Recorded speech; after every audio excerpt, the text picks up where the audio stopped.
Ms. DeSera is Norma Lugo Goulash, who is the reference librarian for the City Colleges of Chicago and has been instrumental in taking that institution from primarily a campus environment, brick and mortar environment, into an online and hybrid environment. So, we're going to get started right now. Mr. Spears, you're first.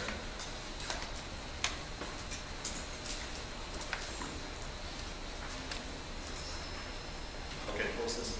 Okay, thanks. Sorry, I don't have a PowerPoint. I have one. Whoa! Which I just dropped. You all right? Oh yeah, I'm fine. So is this. This is the good thing about technology. It's sturdy now. I want to start off with a caveat. And we talk about the future of libraries and libraries in the 21st century. When you look at the state of Illinois, there's 634 public libraries. And that's a lot. And just to give some perspective on that, we have one library that serves over 1 million people, Chicago Public. We have 38 libraries that serve between 50,000 and 200,000. We have 73 libraries that serve between 25,000 and 50,000. And we have 521 libraries in the state of Illinois that serve less than 5,000 people. So when you talk about the future of libraries, whether libraries are ready for the 21st century, the reality is when you talk about the future of libraries, you really have to talk about the futures of libraries, because libraries are going to get there at a different time. When you have a library that serves less than 5,000 people, they're not going to be able to do a lot of the things that we talk about today, or that you would like to see them do, because they don't have the resources to do it.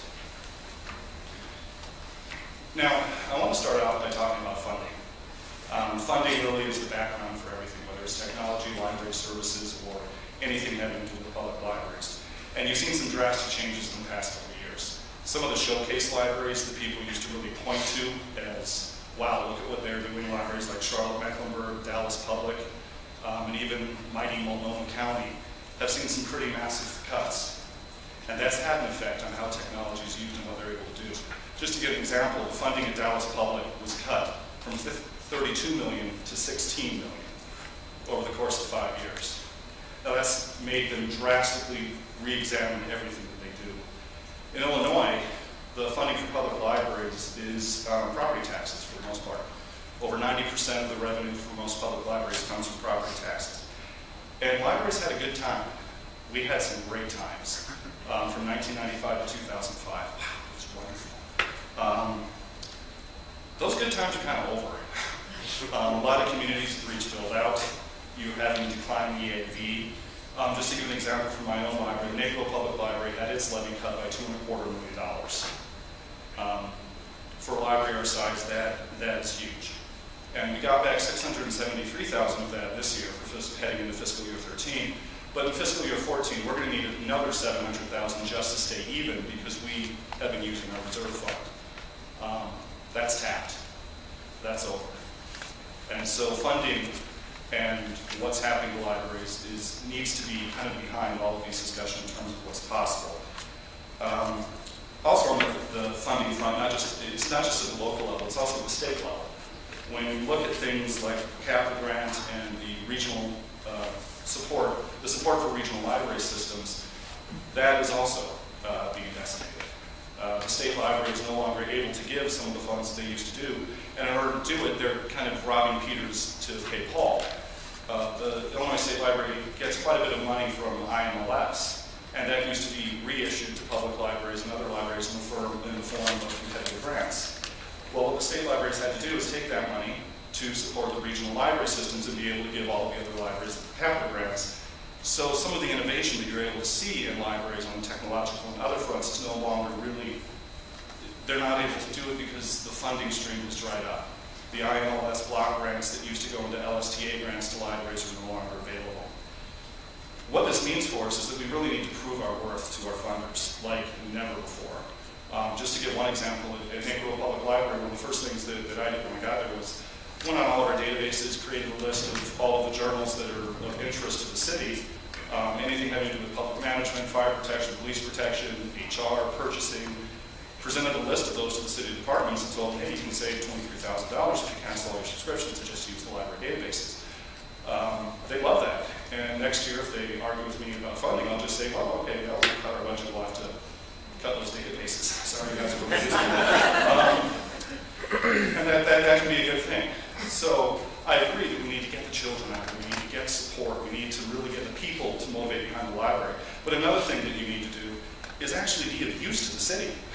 Don't just be this thing over here that's doing story times for kids and teaching people how to use Microsoft Excel. Make yourself indispensable to the actual work of the people that are making the decisions on whether you get your funding or not. And then the other thing that I'm going to say, which is my first heretical comment of several you'll hear, corporate sponsorship is a good thing. Let it happen. If I have a business that wants to give me $60,000 to name a meeting room after them or a computer lab, I'm going to take it. Because that's money that we need to, that's money we need to operate. Okay, I thought it was okay when I dropped it. Oh no. No, it's good, it's back.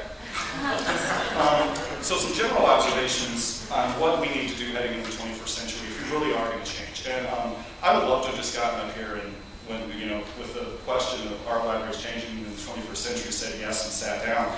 But you probably want more from me than that. So what must we do if we really are going to change in the 21st century? And the first thing is we've got to examine everything, re-examine everything. There are no sacred cows. Nothing can be immune from proving its worth. We have to decide what is absolutely critical and what is no longer necessary. When you're doing this, and I've told my staff this, there are two things that I do not want to hear. The first is just an easy one. We've always done it this way, we can't change. Well, sorry, you have to. The other one is, I think, something you hear from every library professional, and it needs to stop, and that is, we tried that in 1973, and it didn't work. Well, things have changed since 1973, and what I tell them is that's the year I was born. So obviously the library's changed. That's no longer an answer. Just because you tried something before doesn't mean that you can't try it again. Everything has changed. That means that just because it didn't work before, hopefully it'll work now. Another thing that librarians do as a profession is, my God, do we plan things to death? Let's examine everything that can possibly go wrong, plan for it, because we want to make sure this works. Okay, by the time you come out of this 3 years later, whatever you're wanting to do, you don't need to do anymore. We have to adopt a ready, shoot, aim policy. We're going to make mistakes. It's okay, especially on the technology front. I probably been one of those librarians that would have bought a bunch of 12-inch video discs and said, Betamax really is a better format, let's go that way. It would have been a mistake, but given the knowledge that we had, it might not have been a bad decision at the time. And then here's my second heretical comment. We bend over backwards to try to get people into the library that don't use us. Ignore them. We've tried. They're not going to come in. Concentrate on the people that are coming into the library, because we're social creatures. If we can get them into the library and prove our worth to them, and this was kind of touched on in the presentation I was just at in this room, they'll tell their friends. They will come in. I'm not saying like write them off, they're dead to you, but we can't spend 50% of our efforts trying to get 100 people in and ignore the 100,000 that are using us. When it comes to technology and other things, one of the things we need to realize is it's no longer about the stuff we collect. Libraries have been about stuff. We're warehouses. That's what we have been. We need to get away from that. And when I say stuff, because this is going to come up later, I mean the physical stuff. The books, the CDs, and the movies. We're about services, access, and being a third space. And we're about the experience. We're not a place of retention anymore. If we're going to really survive, and this is where the technology part comes in, I'm going to get there, we need to be a place of creation, not just retention. The silos need to disappear. The structures that libraries have right now, and what many libraries have, you have reference, you have circulation, you have children's services. Depending on the size of your library, you might have a couple more departments, you might have a couple less. Those are silos, or as I try to tell my staff, cylinders of excellence that need to be just demolished. Libraries need to become places where whoever you run into can help you. We need to get rid of those behemoth desks. Blasting the reference desks is something that librarians have been talking about for years. But there's only a couple libraries that have done it. The best description I ever heard of the reference desk is they are altars to librarianship, where patrons are forced to pay penance for their ignorance. And that really is what they are. It's a barrier. We need to get staff out there. We need to get into the stacks. Don't get me started on whether we need stacks. That's another hour conversation. So what this all means is we really need to follow a model that is an excellent model, and the only thing that upsets me about it is that libraries didn't come up with it first. And that's the Apple Store. We need to be like an Apple Store, where you define your experience, where there's different levels of service. Is that 2 minutes left? Oh my. Okay, be like the Apple Store. We need to move beyond general reference research and provide in-depth project-based assistance. In the same atmosphere, people's expectations are changing. People want things now. They want individual, customizable experiences and tools. They want it easy. They want library tools that feel like Google and Amazon. They don't want drop-down menus where you have to go through 8 hoops to try to find the book. They want to be able to put in a couple keywords and have it pop right up. They want to be self-reliant, but at the same time they want options. They want to be able to interface with a person if they want to. Going really fast here. So all things really come back to one thing through all of this, and that's IT is everywhere. Not just technology, but information technology. And we need to set ourselves apart. I mean, when we look at things like this is my PowerPoint presentation on my phone. You know, 10 years ago, that wouldn't have been possible. So technology has changed. It's changed what people expect. It's changed how people learn. Things like the Khan Academy, distance education, those wouldn't have been possible 20 years ago, really, the way they are now. It's also changed how libraries operate, things like collection development, resource sharing, discovery. It's changed the definition of what 24/7 means. 24/7 means you used to have to sit at your computer at home. Well, now 24/7 means you've got your cell phone and you really are 24/7 connected to anything you want to be.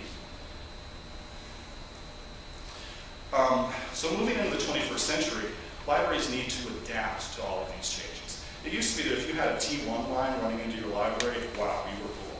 I mean, you know, you had all the technology you needed. That's not enough anymore.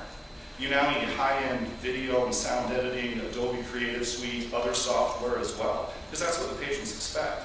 And some libraries, such as Skokie and Chicago, have really embraced this. Other libraries are moving in that direction. Libraries like Joliet, that just opened a media center, that has not only all of that, but it also has an actual green screen and poster printer that provides tools that people can't afford or aren't available on their own. Or Fountaindale, which is planning a 28,000 square foot media center in their basement that will offer audio and video production studios. So in partnership with this, what we need is staff that can use all of these tools. Not just provide training on it, but actually work with patrons on a one-to-one project-based, work with them on a project-based way, not just providing training. So the stuff that we have isn't just books and CDs anymore, it's the equipment. And we need to relax about the equipment and let it leave the library. So what that means is we're not just going to check out books anymore, we're going to check out laptops, projectors, video and audio equipment. And if your library isn't offering a digital playground, you need to be. I have more, sorry.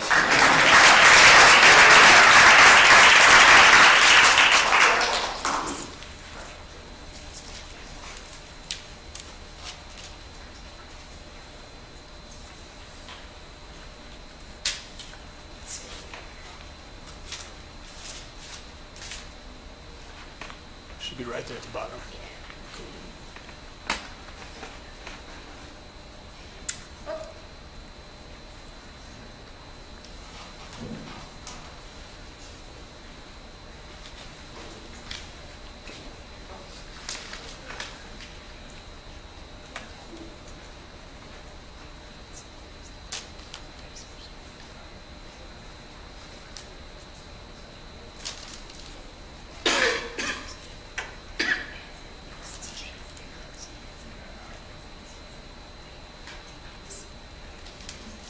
So this isn't actually a full PowerPoint. I just wanted a couple of visual aids to show you what I'm going to talk about today.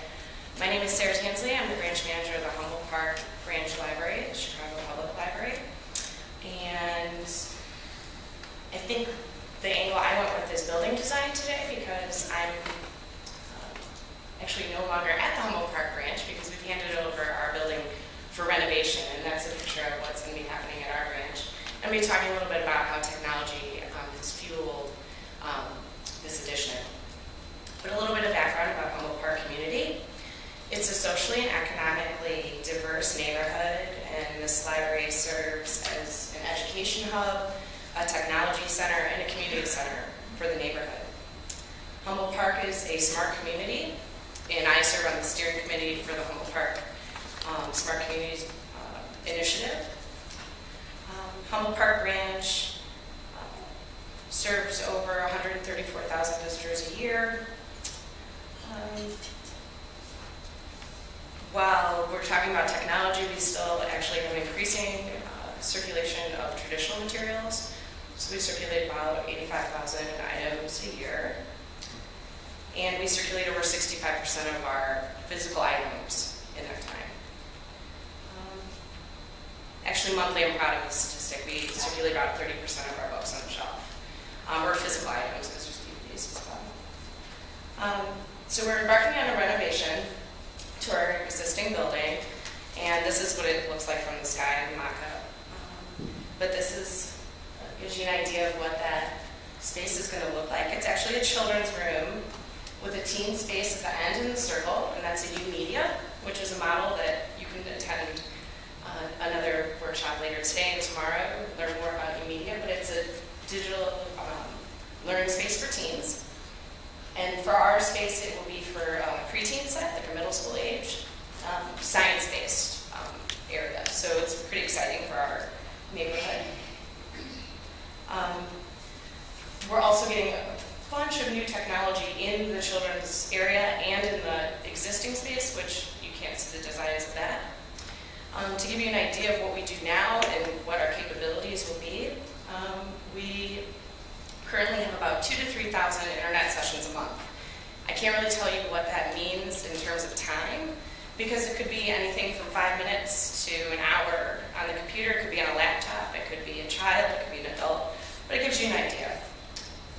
These sessions are delivered in a variety of means, but it does not count Wi-Fi, which is our most popular actual delivery method right now, is people coming into the branch. So I'll talk about that in a little bit, when people are coming into the branch and using their own equipment to get on the internet.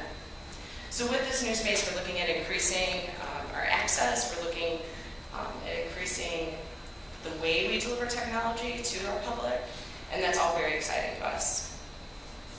We're also looking at creating tech-friendly spaces. Our existing building was built in 1995, and if it was like a year later, it would be so much better, but our existing building is very not tech-friendly, so it doesn't have a lot of plugs. It doesn't, you can't answer a cell phone in there because it's so dense.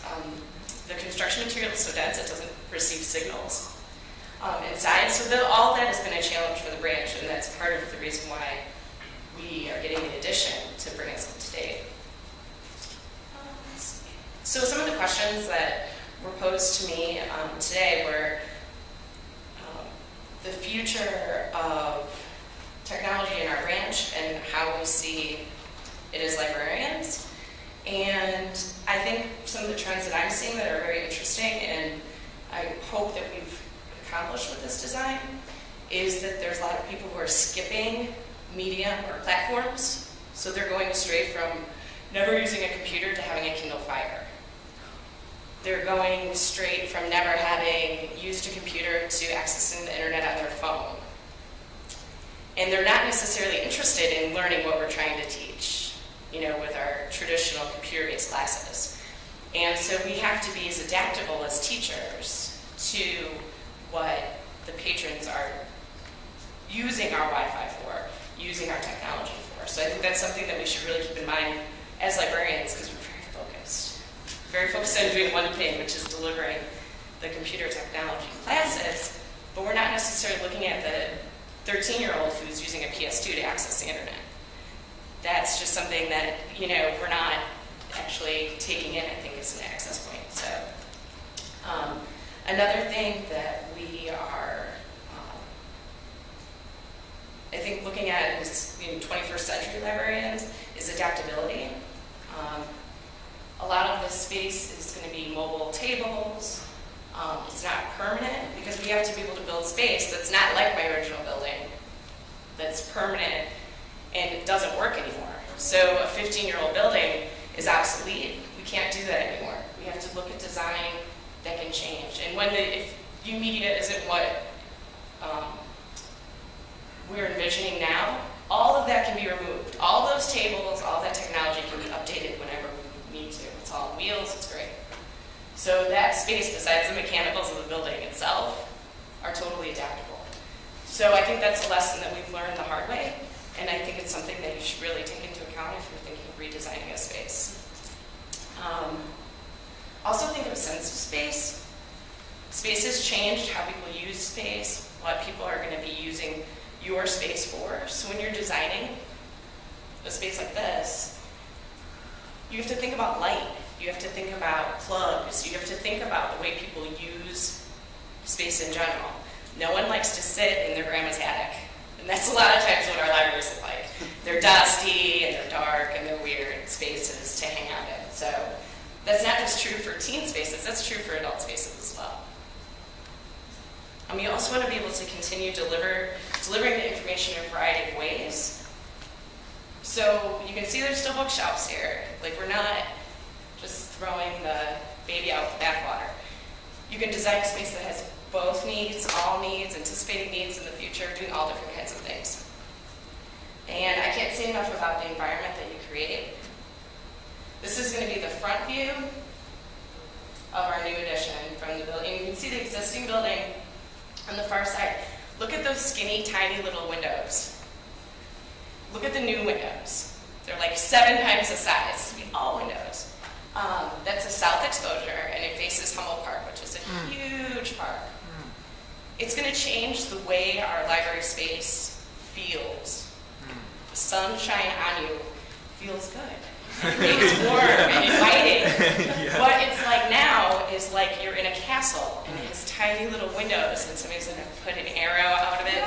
Yeah. It's very strange. So looking at this design, this is something that can last forever. And the technology is important, but being able to build a space that can be used 15 years from now when we don't even know what the technology is going to be, that's what you kind of have to think about in this process. So that's all that I have about design. I hopefully I can answer some questions you have later. Thanks. All right.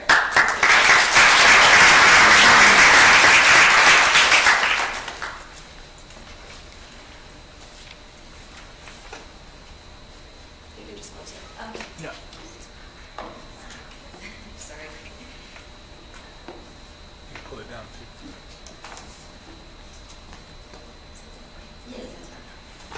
Hi, my name is Norma Luba-Golias, and I work at Wilbur Wright College in the Learning Resource Center. And when you go to Wright College, wherever you go, I always run into people who say at some point or another they've been to Wright College. And Wright College is very unique. The library itself is in a very unique building. It's in a pyramid-shaped building. And I've been there 22 years. Actually, yeah, 22 years. And I teach online classes. Now, we have a library technical assistant program, and it's been around since 1975, I want to say. And that's long before I was even in there. But the thought was when it used to be taught traditionally in the classroom.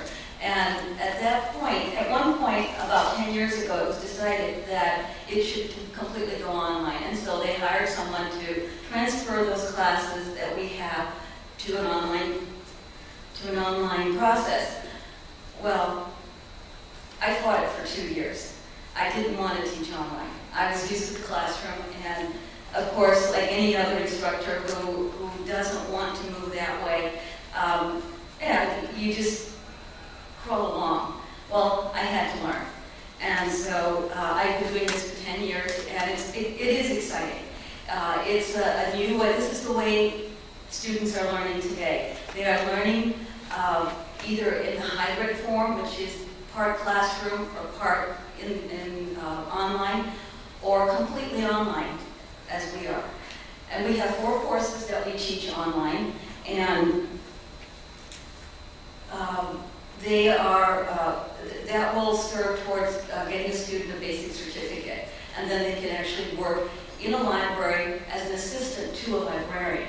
They are not the librarian, let me just state that, because that's a question that I get quite often. The reason why we went online was to make it convenient for students. Also, with time constraints, with students having such a busy schedule, they don't have time for anything else. And in fact, I have students who tell me constantly, I have a life. And so, you know, with that, I get the point, but you have to include, if you're going to go to school, you have to include the online process as well. Remember that we're here still. And it's so easy once you turn off your computer to forget that you don't have classes to take. And what we do is to communicate with students. I send them emails, actually, to their personal emails, so that when their little phone bings at work, they know that they've gotten a message either from me or from whoever it is in their family. But at the same time, I'm able to do that. I'm able to email them and let them know that something important is occurring in the class. Also, we decided to go online mainly for the purpose of reaching more students. We're able to actually reach students further than just Illinois. I recently had a student who started in my program and decided that she needed to move to Georgia, and could she finish her courses there? And of course, she was able to do that. She had to pay the out-of-district fees, of course, but it was doable. And so it makes it easier for students to actually do this any hour of the day or night, so that they have an assignment to complete within a week. But as long as they complete it within a week, they can access these courses online 24/7 and actually do the assignments. And now, through these courses, we actually teach them about technology. And so, if they need the hands-on, and you know, what I find is that a lot of my students already know what an e-book is, or they know what scanners are. They've encountered them in their lives at some point, or Xerox machines, for example. But you know, they still need to know through the courses how to use them in libraries, and that's what I try to do. I try to teach them how these things function in libraries. And we also provide a practicum, or what you would call an internship. That internship it's an optional thing, because you know, we find that a lot of our students already work in libraries. And in fact, some of our students come to us trying to make a change in their career. And so they already have master's degrees, or they just want the certificate so that they can work in a library, because they always have these fond memories of what libraries really are. And so about books and reading and the whole warmth that you feel when you walk into the library. And so what we do is we try to train them, but they come to us already having these degrees. So we don't say, oh no, you can't come, you can't get the basic certificate. We encourage it. We encourage them to go on. And so usually what students do, when they take these online courses, they really don't know what to anticipate. And so we do a short seminar. We have them come in, sit down with us, and we walk them through the online process. We use something called Blackboard. And I don't know, does anyone here know what Blackboard is? Okay, show of hands. That's pretty good. Yes, that's great. You know, that's not always something that everybody knows. And so when students come to us, we sit down with them, we do a seminar, and we teach them how to walk through or maneuver the electronics end of it. And so what they do on these online classes, they have discussions, they critique articles, there are assignments actually, they have papers to write, projects to do, quizzes, tests, everything is completely online. when I tell students that there are no books involved, they actually look at me and they say, really? They're actually shocked because everything is there. And you know, sometimes some of these courses can actually teach themselves if you set them up properly. So that, not to say that I don't do any teaching when I do put a course together, but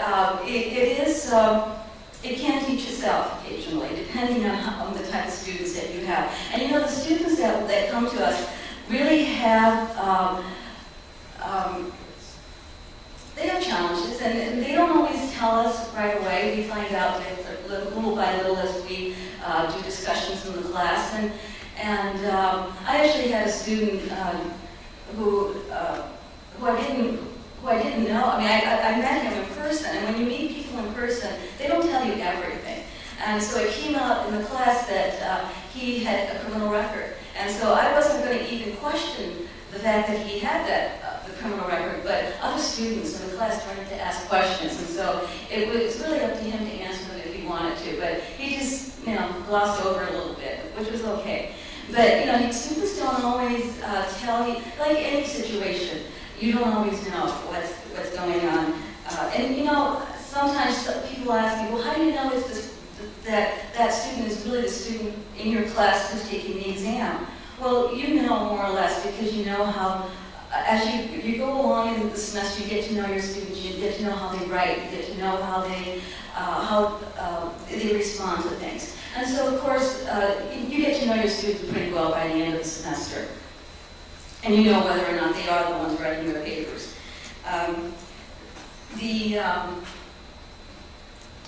Most of our students, of course, have to be disciplined. They have to be able to move on in the class. They have to be able to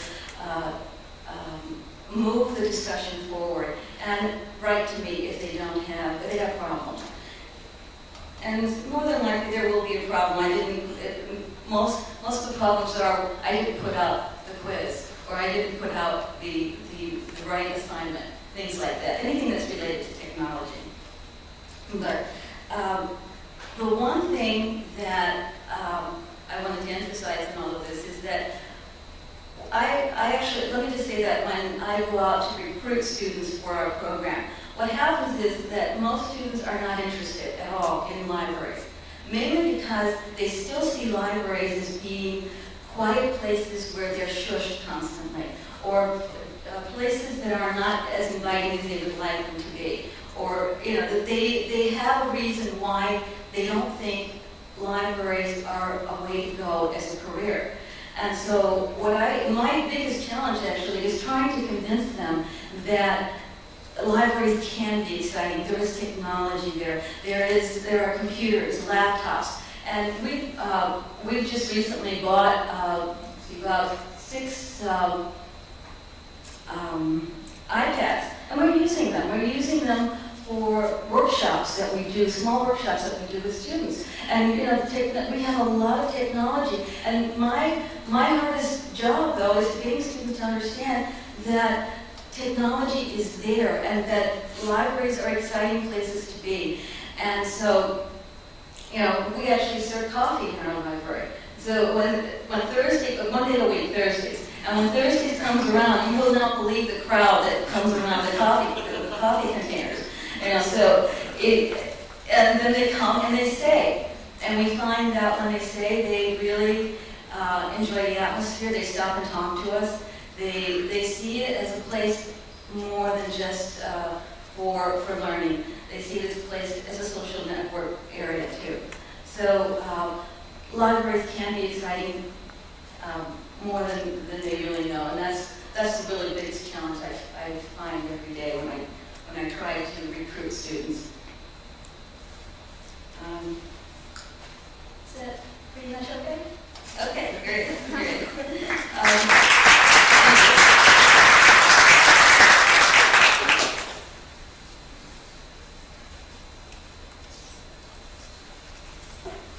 Hi, everybody. My name is Hillary Lee, and I'm a cyber navigator. I make that distinction because Yeah, microphone. Yeah. I make that distinction because my function in a library is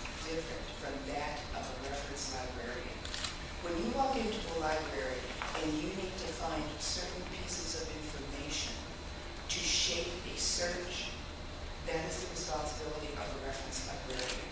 I, on the other hand, could be construed as a guide or a facilitator. Because for the very first time in many instances, people are coming to the library whose focus is not on finding information. I don't know if you are aware, but if you were to go to find a position at Jewel or CVS or primarily any entry-level position, you no longer have the option to speak to the hiring manager. The first stop will be to a computer to put your information in. That is extremely important, and the reason it's extremely important is because all of a sudden people are coming to the library to facilitate something that is not associated with the information in the library. And that is why it's so necessary for me to be there. I need to be able to take that individual, figure out quickly what their apprehensions are, get them online quickly so they can function, so they can take one step further to getting a job. Because that's all they really care about. I mean, it can be a beautiful library, it can have up-to-date technology, whiz-bang toys, all of that. But for a large amount of the population, they are coming to the library because they have to do so in order to facilitate employment, screening, more and more medical information, and these things that where in the past might have been a face-to-face conversation are now a conversation which by definition includes some type of electronic format. So if you ever wonder what in fact a cyber navigator does, like I said, I'm a bridge, all right? And I'm a bridge from those people to those people who need to get things done with the input of an electronic format through the resources available at a library. Thank you.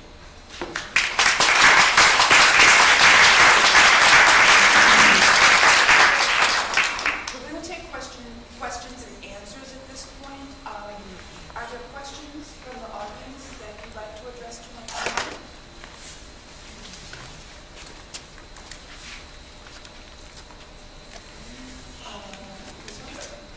Okay. No? All right. I do have a question that I'd like some feedback from each of my panel members.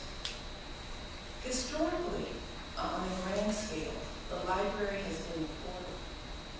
It's been a portal for those people who come from other lands, be it other cities or other countries. They can always go to the library to get information about how to get ahead. And even now, you can go to the library to get quotes on the exams.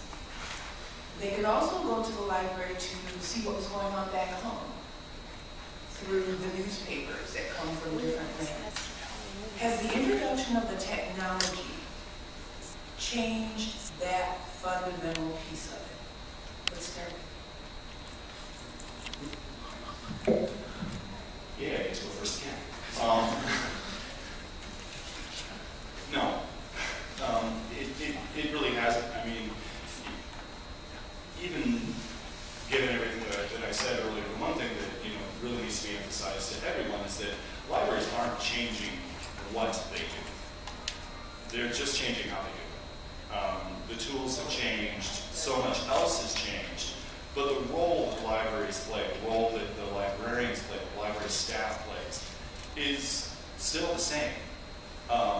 We just have an incredible variety of tools that weren't available. You can go 5 years, 10 years, 15 years, 20 years, and it's just an exponential growth in terms of the amount of tools and information that we have. And we need to find the best ways to keep fulfilling that mission. And that's going to be different depending on how the people use the library. Because there's no one user. There's no one way to do everything. Some people are going to want to come in and talk to a person to get that information. Other people are going to rely on the library catalog, where it used to be if they wanted information, they'd use the OPAC, or going back even further, they'd use the actual card catalog. And embrace the changes that are possible with those technologies, because I think all too often one of the things that libraries have done is they just transition one technology to the next without necessarily embracing all of the functionality that that new technology can bring to bear on what the issue is that they're looking at. And I'm going to give one example, and that is SOPACs. There are OPACs, online public access catalogs. But what's really coming in now is the SOPAC, the Social Online Public Access Catalog, where it's not just the old OPAC, which is really just take the old information from the card that was in the card catalog and slap it on the screen. This allows a much richer experience for the patron. Things like cloud tagging that allows the patrons to actually input information into your catalog, that allows for that sense of community to develop, where people will put their own reviews of books in. And then finally, what it also is allowing is for a much more dynamic experience. And by that I mean that it's not just catalog records now for the items that are in your collection. With a SOPAC, you can have a catalog record for a program that you're offering. So if someone looks up World War II, and you happen to have a program coming up on World War II, well, you know, you're not just going to get bibliographic records for books on it or CDs or anything else. You're actually going to get a record for the program coming up with a direct link where the patron can register for it. And, you know, this could be expanded to everything. If you have a decent catalog and someone comes in and is looking at a book on how to start a business, one of the first things that should pop up is make an appointment with our business librarian. They are there to give assistance. So in a very long answer to your question, no, it really hasn't changed. We just need to make sure that we don't hold ourselves back in technology by using new technology to just do what we already were doing.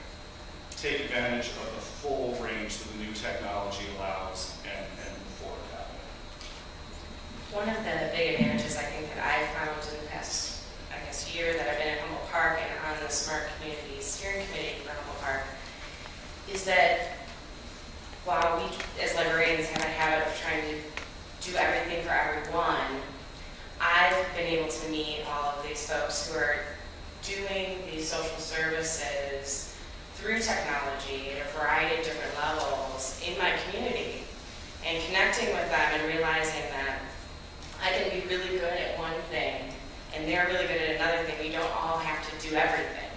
And that connection is really great, and that's facilitated by the technology. So.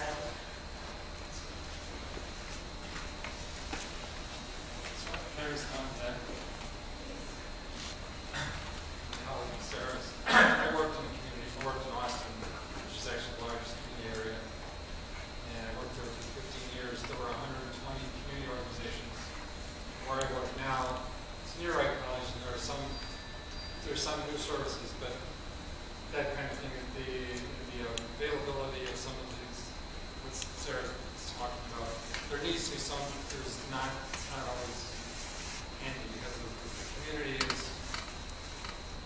it's a suburbs of the city. It's not, it's more remote. It doesn't have the same kind of resources. It doesn't have many of them. Different population, especially older. I understand the idea of sharing is a great idea. But I find that the many times I'm in a position where I can't send a person on his way because for various reasons, but I might sit down and spend an hour with him when I don't really have the time, especially now. And of course, the other staff members have to pick up the slack that which is the reason I think Sarah has mentioned. So, with fewer staff members and adaptability and issues, it's not spread around. It's not that it should be. I don't disagree with the concept. Thanks, Bruce. I think too, maybe I can explain a little bit of what this smart communities concept is. It's to bridge the digital divide, and some of you probably are familiar with it, especially those of you from UVI, but it's not just libraries. It's basically anyone providing technology in our community. So it's a wide variety of different community organizations. And when you sit around the table, you actually get to share that. So it's a unique program. It's in a handful of Chicago communities, but I know it's not available to everyone, but for us, it's been amazing, and I've just been really lucky to be part of it. And you know, it's definitely something, if you can try to create that. I mean, we meet monthly, and we just learn so much from each other. It's amazing. At the city colleges, the city colleges has always been a place where large immigrant communities have always gravitated to when they've come from foreign countries, and mainly because of the inexpensive education that they can get there. But let me just say, as a community college, even at Wright, if you have anyone who wants to use our computers, they can. Yeah, yeah. It's our job information. Right. You're not full-fledged job information center to do all the services. We And I do. understand what you do allow people to use computers when you get development that you're not a problem. Let me just say, we recently hired three new librarians. And before, we weren't able to do a lot of programming.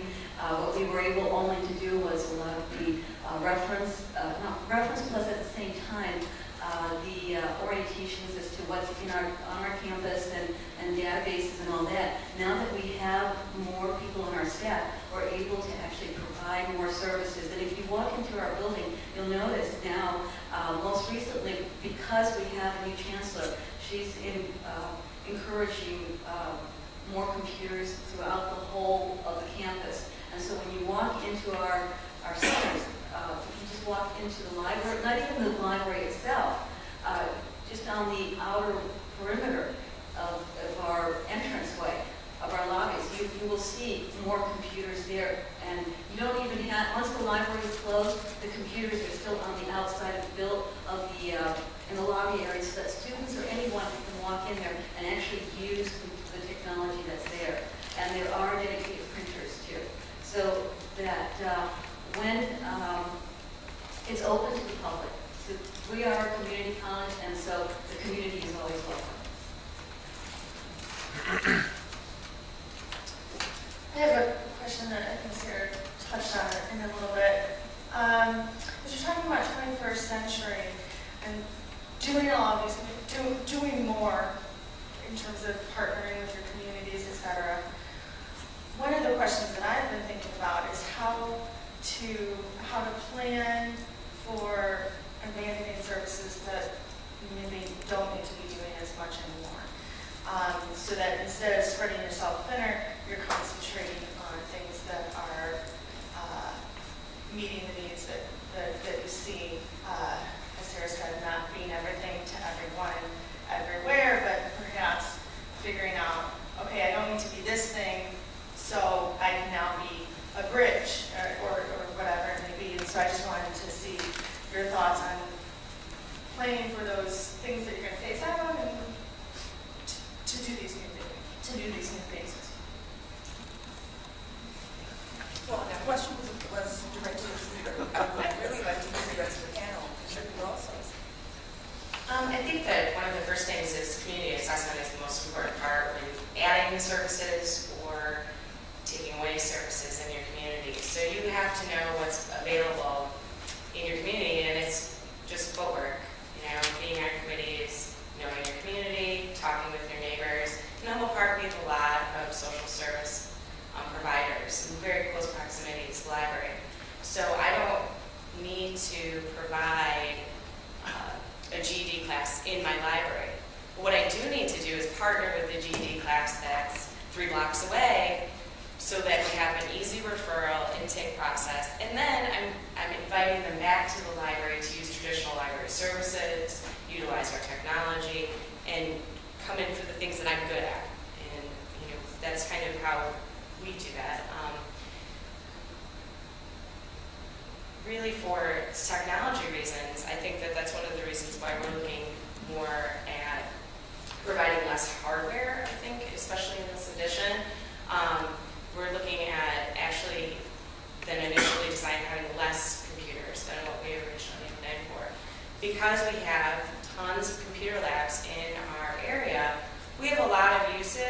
is, just because you build it does not mean that they're going to come. I mean, there's not necessarily a way for computers in my library now. Now, will the space be better? Yes. But what I need more than anything is plugs. So I don't need to make this big elaborate thing. I just need to be open for business. Meanwhile, we have some great computer classes that are actually job skills training in our community. And that's what people want. And I can't teach someone how to refurbish a computer. It's not something that we're in the business of doing. So we just have those great connections in the neighborhood.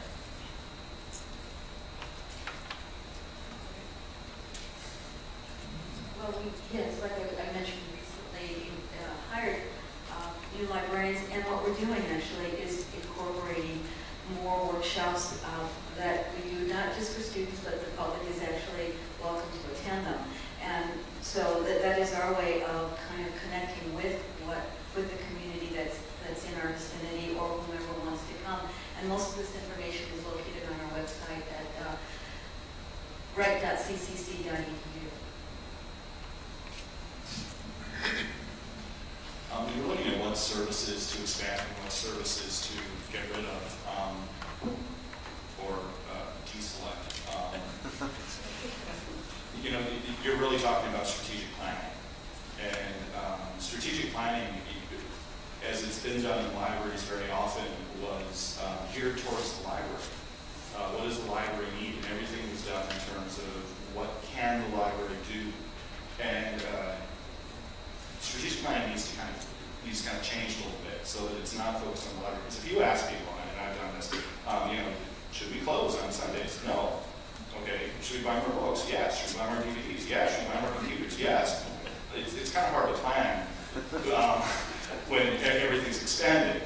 And so what we're doing in Naperville is we're kind of changing the way that we do strategic planning to try to answer that question of how do you get rid of some things and expand others. And the library is actually not involved anymore in the first steps of the strategic planning process for the library. The community is. And it doesn't start off with the premise of what is the library doing or what can the library do. It starts off with the premise of what does the community need? Where does the community want to be? If we're looking at 5 years, where does the community want to be in 5 years? Not where will the library take the community in 5 years, but where does the community want to be in 5 years? And then you move it backwards. And then everything that we do is geared towards what services should the library be providing to get the community where it wants to be in 5 years. And if we have a service that isn't going to get it there, that's going to be one of the things that we're going to look at, is that something we need to be doing, because we are a public library. We are the community's library. And our goal isn't our own self-preservation. It's the preservation of the community. And the best way that we can be a part of that, and a part of the community, which is going to lead to our self-preservation, is to actually be one of the major drivers of getting the community where it needs to be. Yes. Sir. Sure. Is there? Yes, right up at the front. Right at the front.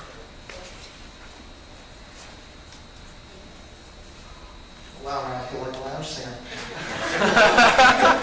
A couple of spin-off questions on this. As we're talking about this evolution, I've heard called the kitchen to the grocery store to the kitchen. There are lots of different things, and I love the idea of the cyber navigators staff who what would have tied up librarians extensively, and a lot of this being given to well-educated, experienced users who are not necessarily research oriented. So I love that idea. In 5 years, I think a lot of us are moving towards that. We're reorienting our services, but we still have the same number of librarians. So let's presume we're going to keep the same number of staff. 5, 6 years from now, will there be a lower number of librarians in that staff and more cyber navigators? Speculate. Are we shifting the number of people doing that? And then sort of an even bigger picture question. Library is, the name of it is tied into the concept of reading, content, etc. As we move towards this model, and the strategic planning is, let's look at the community and see what needs to be done. If we see that less and less of what the community needs is what a a library is, should we stop calling it a library? Should we start calling it a community resource center? And we have research assistants instead of librarians. I mean, I think maybe that's what bogs us down when people argue with us about, the library needs to keep all of its books, or, are we, this is just kind of dawned on me, maybe we're not really libraries anymore. It's kind of weird, and I'm sort of scary to say it. You can call it Stephanie as long as I still get my funding. And this kind of gets back to the question you posed. It really is the same thing. It's connecting people with what they need in order to enrich their lives. Whether that is literature, whether it's information, whether it's music, whether it's you are a part of that web of community. Every library should be a part of what I kind of call the community web, where no matter where you hit it, you're going to get what you need. If you come to the library, but what you really need is a social worker, or a woman's shelter, or career counseling, or Alcoholics Anonymous, if you come to us, we should be able to point you where you need to be. I mean, we're not going to provide those services, but we can still be the gateway, the gateway to it. And I'm going to line blank here. So when you look at, are we still going to call ourselves a library? I think we also do need to look at, are we still going to call ourselves librarians? And it was said earlier today that, you don't want your necessarily librarians shelving books because they need to be doing the work of librarians. And I actually kind of flip that on its head in the sense that I don't see my staff getting smaller, but my ideal library, everyone would have an MLS. Because I don't necessarily see the jobs differentiating. I actually see them kind of coming together. And this gets back to what I said earlier, where people don't use businesses the same way they used to. People don't expect services to be delivered the same way they used to. And libraries very much kind of still are. When you walk in and you need a piece of information or you need a book, you go to the circulation desk because it's the first thing there. They're not allowed to help you find it, so they send you to the reference desk, which then helps you find it. You might need to grab a shelver to actually find the book if it's in back. Then they send you back to the circulation desk to check the book out. Why? I mean, that talk about just a model that has fallen apart. Having everyone be, anyone you come into should be able to do all those things for you. And technology allows this. You can have your cell phone, and if you've got a credit card swiper, you can look up the book on the catalog, check the book out, and pay a fine. You don't need 3 people to do that anymore. So I think that the future of libraries isn't fewer librarians. To me, and what I hope to see is that it is more librarians. I think you made a lot of grad students in the room very I don't think that getting rid of librarians would be the answer to everything. In fact, and this is why I'm in the area of training people to work in libraries. With all the new technology that we have, you have to have someone to teach how to use that technology. And so we're finding that that even when we first bought our 6, or did I say 8 iPads, we used them for a seminar, a small workshop that we were doing. And in doing that, the students, we couldn't even get past how to use the databases because the students were so intrigued at how the iPad was, how you move things on the iPad. They were more intrigued by that than by the databases that we were trying to teach them about. So, there's always new technology, and the thing is that we have to learn it to teach it. And so there will always be a need for librarians to do that. Just a real quick comment too, as librarians, we like to get really hung up in the mode of delivery. But one of the things that I am reminded every day is that the patron who's coming in for the new James Patterson doesn't care if they get it in print, on their Kindle. They just want it, and we have to give it to them, however it is. So, while we are talking about technology today, we have to remember that not to get too caught up in the mode. It's just patrons aren't really, the patron just sees the end result. So I wanted to respond to this and use an analogy. We have nurse practitioners, we have physician assistants. That does not negate the need for the doctor. There will always be a need for librarians. My work supports every librarian in Seltzer. Now, if the line at the reference desk is down the hall, which it is sometimes on Sunday, yes, I will go up and ask if there are any non-reference questions that I can address in order to contribute my efforts and get the line down. That does not take anything away from my reference librarians, and I don't think that it does anything other than contribute to the overall running of a Sunday that's crazy, okay? So there will always be, I just see it as an extension, okay? Not a takeover, just an extension of what we're able to offer. Not so much would you be getting rid of it, but does it shift the balance in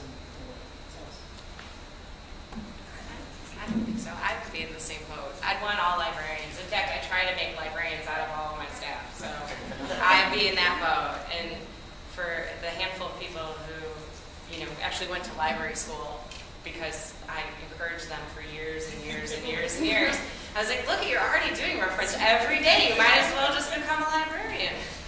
So. Other questions? Yes. Yes.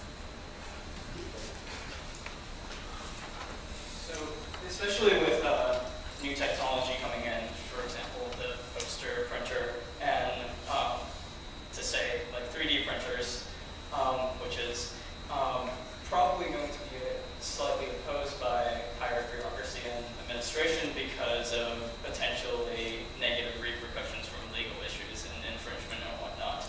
How do you go around dealing with being a 21st century librarian, trying to convince the higher-ups to allow technology to flow into the library?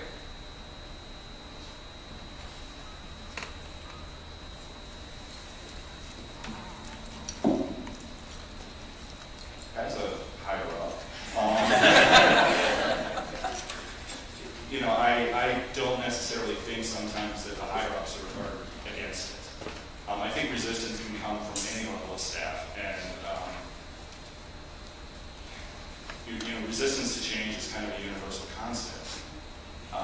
You see resistance from everyone, whether it's technological changes, whether it's staffing changes, whether it's oh, guess what, guys, your break's now 15 minutes instead of 20.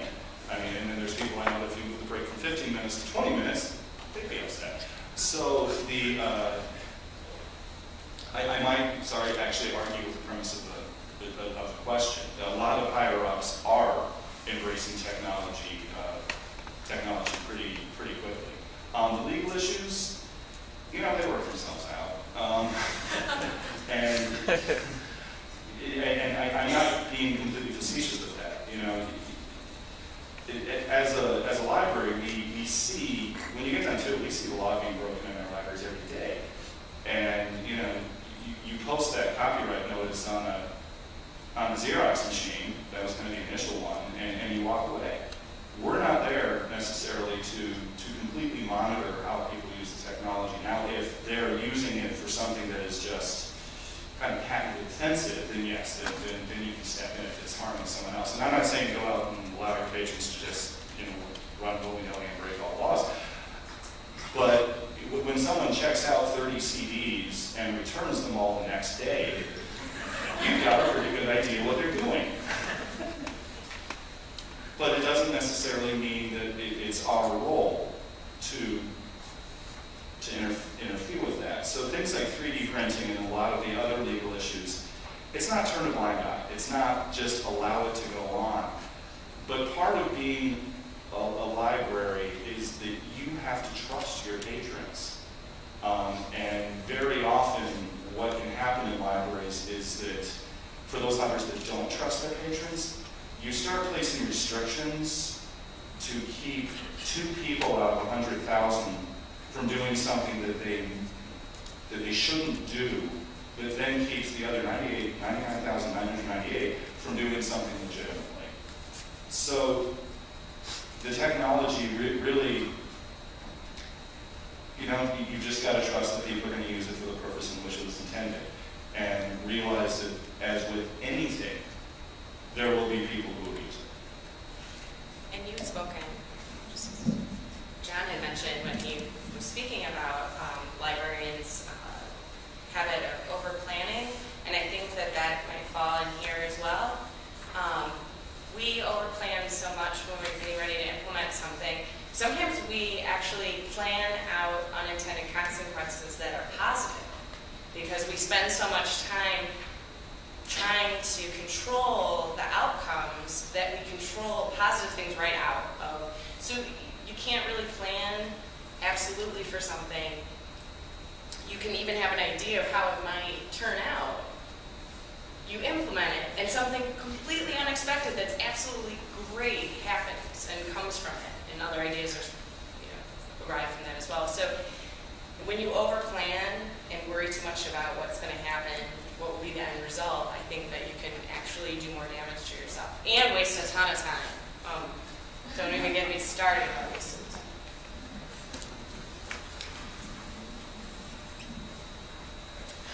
Miss Hillary, when you were speaking up there, I was listening to your voice, and the manner in which you spoke about cyber navigating, you spoke very succinctly and eloquently, so that I know that you have very good rapport with people, it sounds like.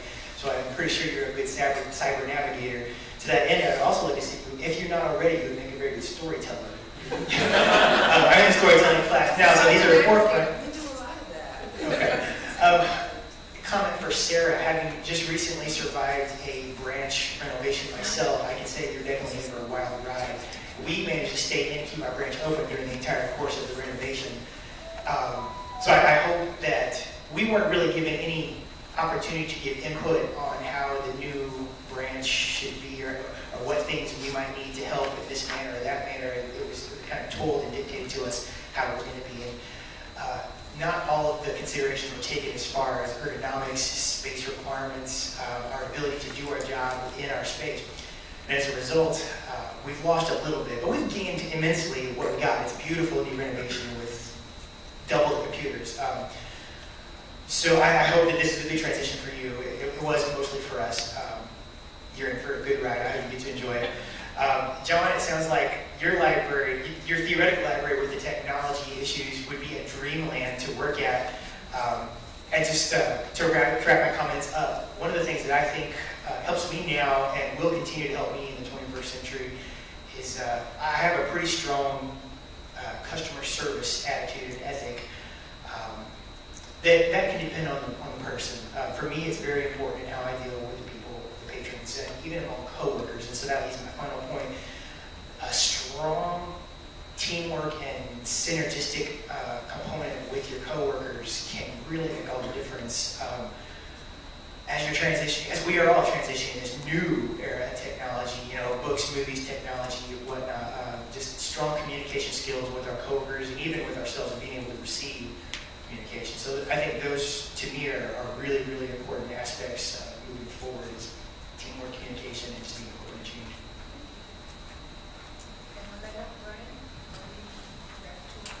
Yes, we just have a couple minutes, so yeah, we should.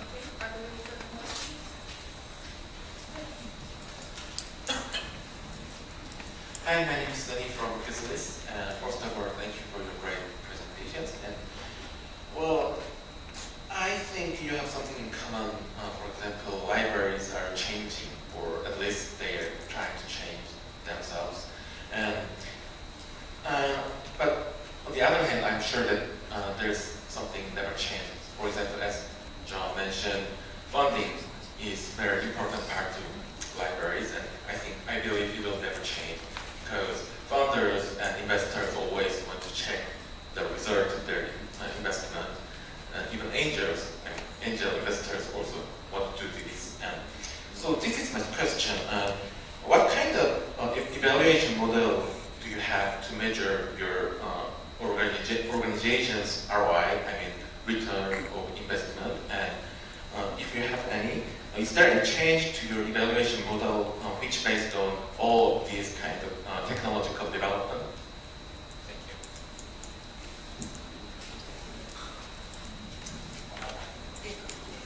I promise I'll do a quick answer, which you guys probably don't expect from me.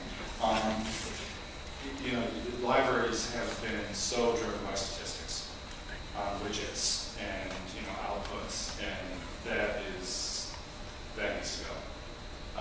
Circulation is not a measure of a library's value, the community return on the investment the library gets. And it's becoming some cliche, but where we're moving, where a lot of libraries moving, is away from outputs and is towards outcomes. And if any of you can write a great book on outcome measurement for public libraries and how to do it, you will make a fortune. Every library will buy it. What we need to do is not measure just did the person come through the door, did the person check out the book, did the person attend the computer class. We've started really measuring, doing a measurement before the computer class. We give people pre-tests to see what their level is, and then after a computer class or after a one-on-one session, we'll give them a post-test. So that it's not just you came, you were here, it is you actually, this process, this thing that we did for you, gave you these skills. And that is one of the best evaluation tools that we have, is to really see not just that we did something, but to measure and qualitatively see what the impact of what we did had on that person's life, which is really why we're here. And I think that, those of us from Chicago Public can agree with that, because we're busier than we've ever been, and yet we still face some big challenges in the past year and a half. And, we can say a lot of numbers, but I think it's the warm and fuzzies that make people realize what we do. And another good lesson from Smart Communities in Humboldt Park, the Smart Communities Initiative has a advertising element, and they originally had just like actors in the pictures, like typing on the laptops, or like learning, and it was staged. And the steering committee actually had them go back and find our students in the communities and have actual quotes from actual people who actually took the classes and had their picture on the side of the bus or in the bus stop. And they became like local celebrities for learning technology. And the alderman actually called the library and said, was asking me about a particular patron. And I was like, well, just come by the class and you can meet her. She's fantastic and she'll tell you all about how great the classes are. That's the kind of stuff that you can't, that's not numbers based. That's, the warm fuzzy stuff, and you can't get enough of that.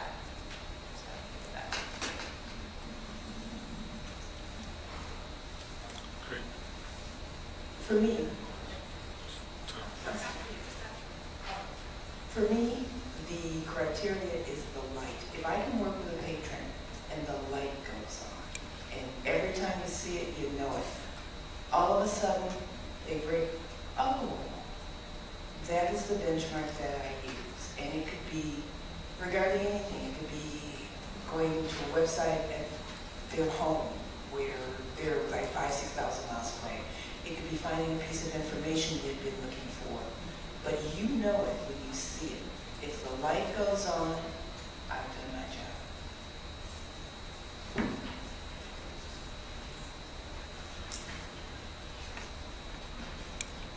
I know we have to end this session, but I just want to vibe off of the new word I learned today, SOPAC, social OPAC, to try to answer this question, because the problem with the outcomes is they walk out the door. The outcomes might happen 5 years later, or it might happen in that 2-minute interaction. Is it possible that we can think of what's happening in so many different endeavors of life, crowdsourcing library evaluation? Because if it's really more important to have the real people on the bus billboard than the actors, then we could likewise ask people to share their outcomes with us in some kind of crowdsourcing method, which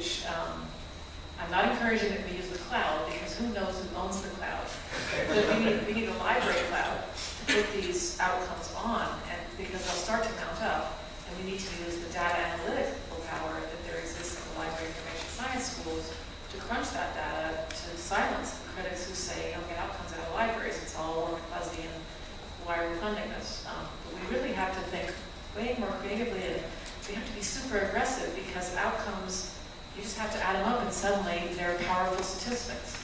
So.